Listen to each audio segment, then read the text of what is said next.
I was born with the gift of motherhood, my body made to bear the heirs, but it was never enough for my mate. He despised my curves, calling me crude and disgusting, never once touching me with love. He turned to my cousin Dariya, a slender beauty, seeking to marry her and discard me as his second mate. Then, they cast me out. Accused of losing my purity, they threw me into the filthy streets, where I was beaten and left to die. But death wasn't the end. When I opened my eyes again, I was back to the moment my mate had chosen my cousin.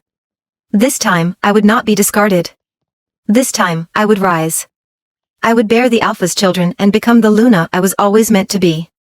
The moon hung high in the ink-black sky, casting its pale glow over the forest as Mike's cold, sneering words cut through the tension like a blade. "I'm going to take Jade as my Luna," he declared, his amber eyes gleaming with triumph. "You, with your pitiful demeanor and unworthy airs, are unfit to stand by my side." I stared at Mike before me, his towering frame exuding arrogance. His words didn't just sting, they confirmed one undeniable truth: I had been reborn.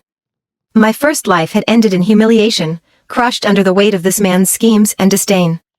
Yet here I was, alive once more, and the rules of the game had changed. Mike's brow furrowed as my silence lingered. "Jade is everything you're not. She's pure, delicate, and refined despite her humble origins. Her beauty could make spirits dance, her grace worthy of a mate's crown. Unlike you, she will bring honor to this family." I nearly laughed. His words were as hollow as the promises he had once whispered under the silvery light of our mating bond. Back then, I was naive enough to believe him.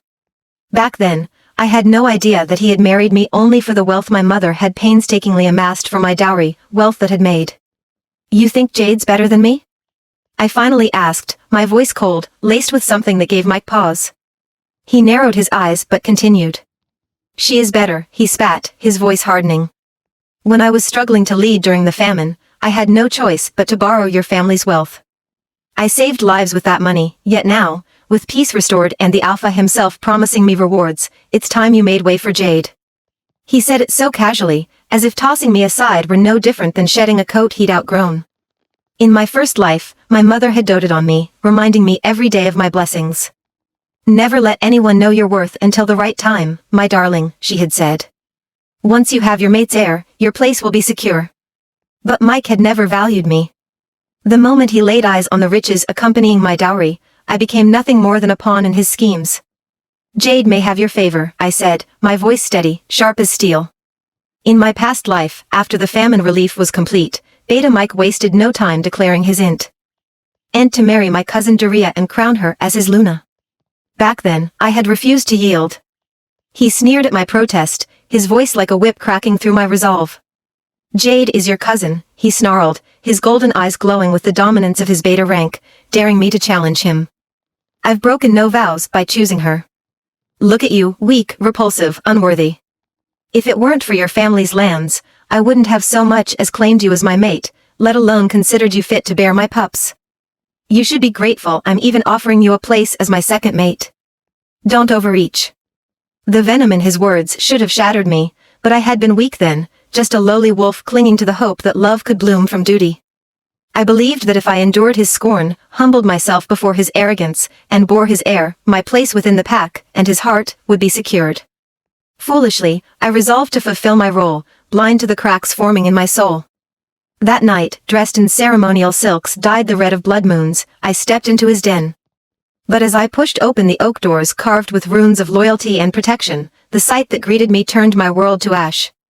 There, sprawled in the glow of the hearth fire, Beta Mike was entwined with my half-sister Dariya.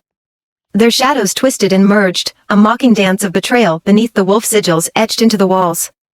Dariya's cruel laughter echoed through the room as she rose languidly, draping herself in furs as if to shield her sin.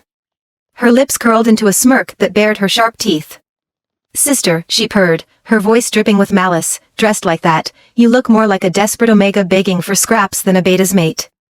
Her words cut deep, but it was Mike's silence that was the sharpest blade. He didn't bother to defend me, didn't look at me with even an ounce of guilt. Instead, his eyes held the cold triumph of a predator savoring its kill. What followed was a nightmare I never escaped. Mike cast me out of the packlands, dragging me to the borders where the moonlight barely reached. "You disgrace the title of mate," he growled, his wolf surging beneath his skin as if to emphasize his disgust. Your impurity is an insult to the pack. You're no longer welcome here. With a cruel shove, he threw me into the outlawed territories, where rogues and feral wolves roamed, waiting to devour the weak. They descended on me like vultures, their claws tearing into my flesh, their howls a symphony of my suffering. I endured agony beyond measure, my wolf crying out for mercy as I was ripped apart. When I managed to crawl back to the pack house, clinging to the faint hope that my mate Bond would protect me, Mike was waiting. He condemned me before the gathered wolves, his beta voice booming with righteous fury. She has dishonored herself, he declared, his words laced with lies. Her betrayal and impurity are a stain upon this pack. I sever this bond. And cast her out as a rogue. And so, I died. Alone. Abandoned. Betrayed. While Mike and Dariya thrived, their lies building them a throne of stolen wealth and power. They became the pride of the pack, celebrated as the ideal pair, while I faded into the shadows, my name smeared and forgotten. But that was a lifetime ago. Now, standing before him, I forced a radiant smile onto my lip. Beta Mike, you're absolutely right, I said sweetly, my voice as smooth as a wolf's purr before a kill. Dariya deserves the finest. The estate has grown old and worn, we must ensure it is properly renovated to welcome your new Luna. Let him think he had one. Let Dariya step into this pack as if she were a queen. This time, I would play the long game. The lands he coveted, the wealth he believed was his, would become a noose around her neck. I would see her buried under the weight of debts so deep not even the moonlight could save her. And Mike?